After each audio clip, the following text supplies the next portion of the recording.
સુખડીમાં એક વસ્તુ એવી ઉમેરીશું જેથી સુખડી પોચી અને મોંમાં મૂકતા જ ઓગળી જશે અને પરફેક્ટ માપથી સુખડી બનાવીશું. તો મારી ચેનલને લાઈક અને સબસ્ક્રાઈબ કરજો અને બાજુમાં રહેલ ઘંટીને પ્રેસ કરજો જેથી મારી નવી રેસિપીના નોટિફિકેશન તમારા સુધી પહોંચતા રહે.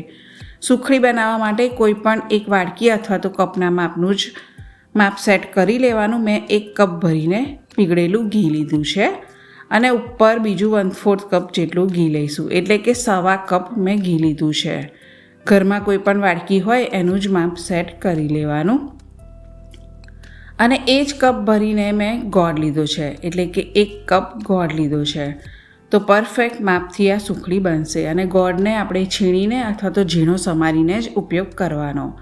અને એ જ કપ ભરીને 2 કપ મેં ઝીણો જે રોટલીનો લોટ આવે છે ઘઉંનો તે લીધો છે. અને તેમાં 2 ચમચી ભરીને આપણે ઘઉંનો કરકરો લોટ લઈશું, જેથી સુખડી ખાવામાં જ્યારે આપણે ખાઈશું ત્યારે મોંમાં ચોંટે નહીં અને સરસ ટેસ્ટમાં બનશે સુખડી.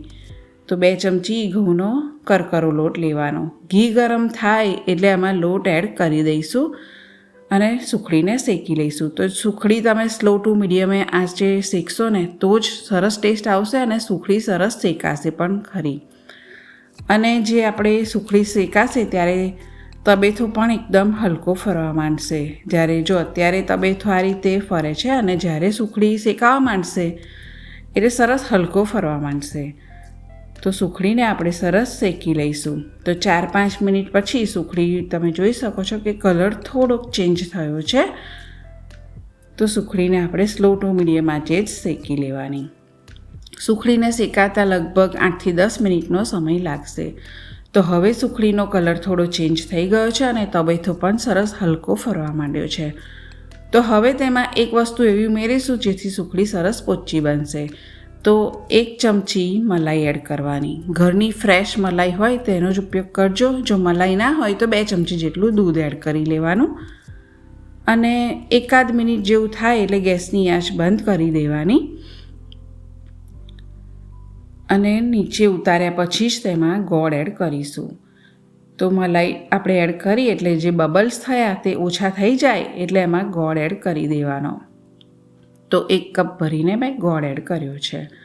તો જો મેં ગોળને છીણીની મદદથી છીણી લીધો છે એટલે જલ્દી ઓગળી જાય અને આપણી સુખડી સરસ સોફ્ટ બને. જો મોટો ગોળ હશે ને તો ઓગળતા વાર લાગે અને સુખડીનો પાયો બનવા માંડશે, એટલે સુખડી પોચી નહીં બને, કઠણ બનશે.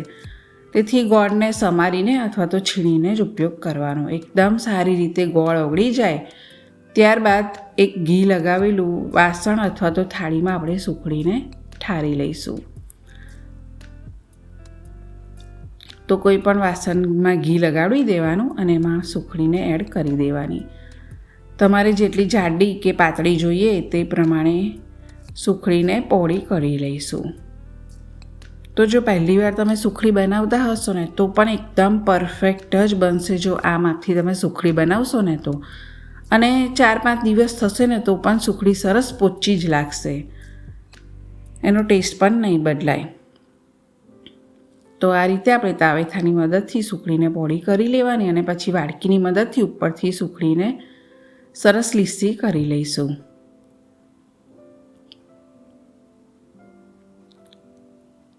તો સુખડીને શેકાતા લગભગ 9થી 10 મિનિટનો સમય લાગતો હોય છે. સ્લો ટુ મીડિયમ આંચે ગેસ રાખવાનો.